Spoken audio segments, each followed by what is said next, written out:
الشيخ سيد بن عمر. نعم. يتكلم نيابة عن الشيخ. يتكلم بلسانه يقول الحمد لله رب العالمين. كان كوشان ابن عمر وما حال لم تقول شيرنو ادم قال شيرنو وي الحمد لله رب العالمين. والصلاة والسلام على أشرف المرسلين. والصلاة والسلام على أشرف المرسلين. ومنياغو تدنغال يرمند اكسال يوغن يقرطو تدود انلابه او سيدنا ومولانا محمد بن عبد الله سيد الأولين والآخرين. سيدنا ومولانا محمد بن عبد الله سيد الأولين والآخرين. ونون كوكو هو من خليفة ميدن هنا سيدنا محمد في عبد الله وغندودا كانكو وني كو هو اديبه e sakkitibe fofof.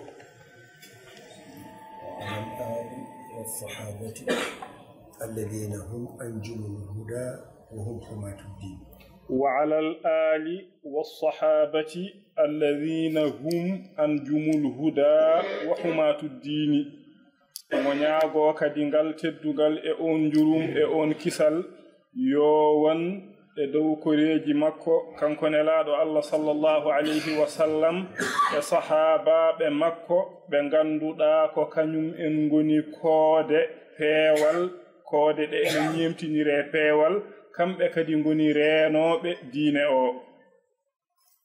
ونتضرع إلى المولى سبحانه وتعالى طالبين منه المزيد من الرضا بقوتنا وشيخنا ومولانا سيدنا أحمد بن محمد التجاني. ونتضرع إلى الله سبحانه وتعالى طالبين منه المزيد من الرضا لقدوتنا وسيدنا وشيخنا مولانا أبي العباس أحمد بن محمد بن سالم التجاني رضي الله تعالى عنه.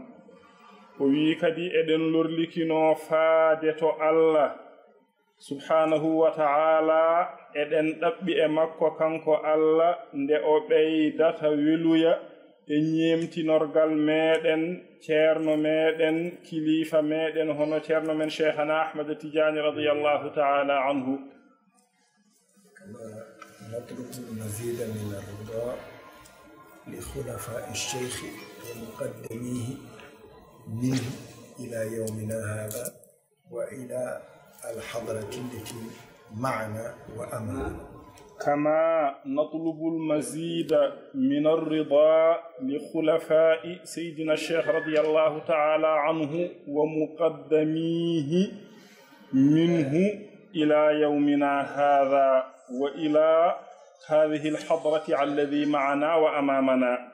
كونون نكدي إذن دبا الله سبحانه وتعالى nde o ɓeydata weluya e lomtiiɓe cheikhana ahmada tidiani radiyallahu ta'ala anhu e muqaddameɓe cheikhana ahmada tidiani radiyallahu ta'ala anhu tuggude e makko kanko cheikh tidiani radiyallahu ta'ala anhu haa yetti ñalawma men oɗo hande. ko noonne kadi eɗen ɗaɓɓa e Allah nde o ɓeydata weluya e hadara mo gonɗen hande o hadara gonduɗo mo gonduɗen o gonɗo yeeso men o. وبعد فإن فضيلة مولانا الشيخ رضي الله عنه مسرور وفرح وذو غبة كبرى بهذه المناسبة مناسبة وصوله مع من معه إلى منزل السيد الشريف عبد المعين. وي تاغال دوم نكادي ko andinde wonde ceerno ina welti no feewi ina weyti no feewi ina dañi kadi weltare e ngoɗela no feewi e yettade mo ɗo e oɗo nokku kanko eɓe o wondi eɓe o ardi ɓe yettade ɓe e oɗo nokku e hadara sharif seydi abdil muin. فإن الشيخ رضي الله عنه أتى بالحج ولكن بعد الحج زيارته لفقراء الشيخ وأحبابه هذه غنيمة كبرى له أيضا. وي ceerno hono ceerno men radiyallahu ta'ala anhu o ari ɗo e leydi he e sabi wadde hajju kono caggal timmindemo hajju o juuroyaademo ɓe ngannduɗaa ko almuɓe cheikhana ahmad tidiani radiyallahu ta'ala anhu ko yiɗɓe kadi cheikhana ahmad tidiani radiyallahu ta'ala anhu ɗum ne kadi ko ganngal manngal gongal ɓeyditingal e dow hajju mo ari o والحمد لله رب العالمين حيث أنه وجدكم على هذه الصفة وعلى هذا الاستقبال وعلى هذه الحفاوة مع الأوجه النيرة وي والحمد لله رب العالمين إذن جتا الله نون فيوي إتيرنو أرد إنا تاوي أن إدو أو صفة مونغون دون إموم إدو نقول جابا نقول جابي دون إدو كدي أو كورسا مونجوكي دون وندود إجيش مور جالبودي فإن هذه الأماكن من زارها يكون سعيدا وي إيدو نكوجي kala de neɗɗo mo Allah moƴƴani ari juuriiɗi o neɗɗo o wonata ko malaaɗo ولكنه يسعد أكثر إذا وجد كما وجدنا في هذه المرة كنا نزور وكنا نحج وكنا نأتي ولكن لم نجد فقراء تجانيين على هذه الصفة في المرات السابقة ولذلك كنا قد سعدنا بإتياننا في المرات الأولى ولكن فضيلة مولانا الشيخ سعيد بهذه الزيارة أكثر والحمد لله jaafoɗen noon ɗemgal ngal no waawi wasde reftude e denndaangal no wiiri ni o wi alhamdulillahi rabbil alamina ɗiɗo nokkuuji kala garɗo juuriiɗi on wonata ko malaaɗo tan kono noon malal ngal ina ɓeydoo so tawii en dañirii hono no dañirɗen ɗo ni o wi goonga alhamdulillahi rabbil alamina eɗen njuurotonoo e ɗiɗo nokkuuji ceniiɗi kadi eɗen kajjannoo kono noon en dañiraani hono nii hono waawde juurondirde e hawrondirde e almuɓe cheikhana ahmad tidiani radiyallahu ta'ala anhu kadi e yiɓɓe cheikhana ahmad tidiani radiyallahu ta'ala anhu hono no dañirɗen ɗum e ngol ɗo laawol ni ɗum waɗi ceerno men cheikh alhaji ahmad tidiani radiyallahu ta'ala anhu omo weltii no feewi omo dañi kadi malal ko heewi e dañdemo waawde hawrondirde e ngol ɗo makko laawol hajju e almuɓe cheikhana ahmad tidiani radiyallahu ta'ala anhu kadi e yiɓɓe cheikhana ahmad tidiani radiyallahu ta'ala anhu e oɗo nokku وهذا كله نتيجة لفائدة الذكر الذي نحن عليه وي ɗum ɗo fof noon ko dañaaɗo ko fofof ko ɗum natiija ko ɗum geñgol ko walla mbiyen ko ɗum résultat e faa'ida ذكر جانتول الله ngol gonɗen e mumgol فإن الذكر له معناه في ذكر الله سبحانه وتعالى وي كلمة ذكر أو سوياما ذكر جانتول ina jogi maanaaji keewɗi ina jogi maana tawa maana o firata ko jankaade Allah subhanahu wa ta'ala وفي الذكر تسمع التذكر والتذكر يأتي من التذكير وي ender ذكر jankaade Allah neɗɗo o ina nana heen ciftorgol o wi ciftorgol noon ummoto ko e siftineede إذن فبذكر الله سبحانه وتعالى يذكر المرء فيتذكر ولله الحمد نحن ذكرنا الشيخ بذكره فتذكرنا والحمد لله رب العالمين ويكو جانتاد الله neɗɗo o e nder ko jantoto Allah ko heen o siftinte so siftinama noon kankone kadi o siftora o wi en noon ceerno men alhamdulillahi rabbil alamin siftini en e jankagol Allah ko siftini en ko noon enen ne en ciftori heen ɗum noon en mbiya alhamdulillahi rabbil alamin ومن يعود إلى هذه القاعدة ويستنبط فيها ما يلهمه الله سبحانه وتعالى فإنه لا يرى أن الطريقة خارجة من السنة لا يرى وبي سو تاوي نيدو o ɗo qaa'ida mo kalɗen ɗo o wonde jangtowol Allah neɗɗo o ina siftine heen kanko ne kadi o siftora o ɗo qaa'ida mo haali so tawi neɗɗo o miijiima ɗum ɓulniniima heen fodde ko Allah longinimo yo anndu e nder heen ma o faam ma o anndu ma o heɓtu wonde ngol ɗo laawol cheikhana ahmad tidiani radiyallahu taala anhu ngol yaltaani deftere Allah kadi e ngol yaltaani sunna nelaaɗo Allah sallallahu alayhi wa sallam. فهنيئا لنا معشر التجانيين على أن من الله علينا بالشيخ والطريقة نحمد الله على ذلك.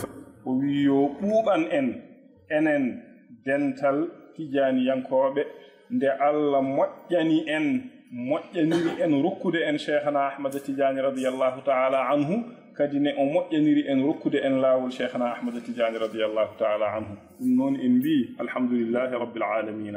وهذه الأمسية المباركة التي اجتمع فيها الشيخ مع أحباب الشيخ بهذه الصفة وفي هذا المكان الطاهر كون الشيخ وجد ذلك ليس بغريب عندنا والحمد لله. وينقول غونديرال نون ngol gonden do ngol ganduda ko badangol barke o wi ceerno arde dum do e odo hadara mo jodi den kadi ne tawa waɗi koye oɗo nokku mo gonɗen o wi ɗum de wonande ganduɗo andat ɗum ɗo alhamdulillahi rabbil alamina wona hunde nde ganduɗa tumaron kinde ɗo meɗen ɗo. ahmadullah subhanahu wa ta'ala ala anna Allah manna alayhi huwa sara ala nahji walidihi wa shaykhihi ra'ayna dhalika ra'y al-'ayn ولمسناه بأيدينا وعشناه الحمد لله رب العالمين. وينون إن جتي الله سبحانه وتعالى nde Allah moƴƴanimo kanko ceerno men oɗo nde Allah moƴƴanimo omo yehi omo rewi e dow pele jinnaɗo makko ceerno makko cheikh alhaji mouhammad ibni saidin radiyallahu taala anhu tawine kadi ko harfan bi harfin hay hunde ala ko wahli hen ala ko wayli hen o wi ɗum enen fofof en jiiri ɗum gite meɗen jiigol yiitere kadi enen fofof en memiri ɗum juuɗe meɗen kadi enen fofof en nguuri ɗum alhamdulillahi rabbil alamin. ولذلك يقول بعض المتشاعرين نعم على وجه حمد الله سبحانه وتعالى والثناء عليه بما هو له أهله نعم لا على سبيل غير ذلك. نعم كان خليفة يعنيه هو هذا المتشعر يعني الشيخ يعني فضيلة الشيخ. نعم. فقال خليفة به رضينا كلنا قبل ولم يأتي الزمان الحاضر ولم تكن قد أدركت أبصارنا ما أدركته قبلها البصائر. فإن عشية اليوم ما رأيناه من هذا الاستقبال من الشرفاء. نعم. وفرحهم. نعم. تجاه الشيخ. نعم. ومن الشيخ كذلك إليهم. نعم. هذا كان من الله سبحانه وتعالى موهوبا له. نعم. من قبل. والله. فأظهر ذلك عشية اليوم. نعم. مع ما رأيناه قبل هذه العشية. نعم. هذا كله على سبيل الحمد. نعم. لا على سبيل غير ذلك. نعم. وكنا قد رأينا عندما كان يعيش مع والده وشيخه. نعم. كنا رأيناه. نعم. كما رأيناه اليوم. نعم. وكان يليق بما وجد اليوم. نعم. في ذلك اليوم. نعم. فإذا ظهر ذلك اليوم فليس بغريب. الحمد لله رب العالمين. الحمد لله رب العالمين. kanko ceerno meɗen ceerno ibnu umar alhamdulillahi rabbil alamin ko haalata ko ko jettugol Allah tan o wi gooto eɓe ganduɗa ko yimkintoɓe ko noon ɗemgal makko wi kono noon ko yimoɓe mo haalata ɗon o ko kanko alhamdulillahi rabbil alamin Allah moƴƴani longinde haalde ɗum o wi on ɗon noon o haali e jimol ngol noon ko haali hen ko o haaliri ɗum tan ko e yeeso yettude Allah e jaarde Allah jaarirdemo ko lebdi mantirede e jaarirede ko ɗum tan woni ko haaliri ɗum kono wana yeeso wongo wona hay hunde goɗɗum ko mantude Allah tan e jaardemo sabi moƴƴangol makko ngol o moƴƴani mantudemo e jaardemo ko lebbi mantirede e ko lebbi jaardede o wi e jimol he o wi khalifatul bihi radina kulluna o wi ceerno o wi khalifatun ko khalifa o noon ko ceerno men o woni mo faandi hen ko khalifa mo ganduɗa enen fofof eɗen belamo e ngal khalifagal takadi ɗum koko adi walam yati zamanu lhadiru to on saha weleede en mo wonde ko khalifa ñalawma nde o haalata ngol ɗo jimol ngol on ñalawma tawi suwa arde taw ko adi en ji e makko gila e jikkuji makko e gollodiral makko e gondigal makko e ceerno e alhaaliji makko fofof enen fofof eɗen belamo ko khalifa omo yoni en e fofof hayso tawino en mbiyaka ko kanko woni khalifa meɗen ɗum woni en belama mo enen fofof ko khalifa ko adi tawa zamanu hande o suwa arde taw walam takun qad adrakat absaruna ma adrakathu qablaha albasair wi kadi wonde enen fofof eɗen belamo ko khalifa on saha gite men hoore ɗe gite men jiyoje ɗe on saha ɗe cuwa hettude taw ɗe cuwa andude taw ɗe cuwa yiide ko gite ɓerɗe ɗe keptuno ko adi ko لا نريد أن نطيل على السيد المضيف وعلى ضيفه ومن معهم إنما هذا تكرم الله به علينا لنحمد الله سبحانه وتعالى ونشكره ونثني عليه ونقول للسيد الشريف الشيخ فرحة ومن معه فرحة إنا نسمع بأن الفقراء التجانيين موجودون في المملكة في المدينة المنورة وفي مكة المكرمة ولكننا كنا نراهم أفرادا نرى واحدا اثنين ولكن مع هذا التجمع على هذه الصفة وعلى هذه الهيئة فهذه هي المرة الأولى ونحمد الله سبحانه وتعالى ونطلب من الشيخ أن يدعو لعامة المسلمين ولعامة التجانيين ولكي تتوطد وترسخ دعائم الطريقة في المملكة بفضل من أقامهم على ذلك. no wirini ceerno arde ɗo hande tawa sherif e oɗo sifa e ngol ɗo jaɓɓogol welta beltagol ceerno e ɗum e weltade kadi sherif e ɗum ko seede wonde ko haalno e ceerno ko ɗum ko gonga o wi noon alhamdulillahi rabbil alamina arde ɗo ceerno o juurodira e musidɓe tijaniyankoɓe hono ni ko gonga alhamdulillahi rabbil alamina eɗen nananno wonde tijaniyankoɓe ina e nder mamlaka arabiyatu saudiya ina hen kono noon ko gotelaji wa amma rendude ɓe e oɗo sifa kadi e oɗo nokku kadi eɓe ndendi e nokku ɗo ɓe ndendi ɗo mo ganduɗa ko tanum nelaɗo Allah sallallahu alayhi wa sallama o wi ɗum alhamdulillahi rabbil alamina mataw ko e ngol ɗo lawol Allah moƴƴani en wawde dañirde hono ni ɗum noon enen fofof eɗen ñaagomo kanko ceerno nde o du'o nde Allah ñimnata nde Allah tabitinta nde Allah tinnata doosɗe ngol ɗo laawol tijaniya e oɗo nokku ceniɗo mo ganduɗa ko nokku haramayni nokku mamlaka arabiyatu saudiya kadi Allah ñimnira ɗum tabitinira ɗum e juuɗe ɓe ganduɗa ko ɓen goni ɓe Allah darni e ɗum kono fo Sherif Abdoul e hono makko en e oɗo sifa ɓe ñaagui Allah yo Allah waɗan en noon لا نريد الاختصار ولكن الفرح الحمد لله حملنا على الإطلاق الحمد لله رب العالمين ɓe jinno tan ko raɓɓiɗinade tawa haala juutani kono noon weltare e weytare kañum duñiɓe e junnade ha wayno wayni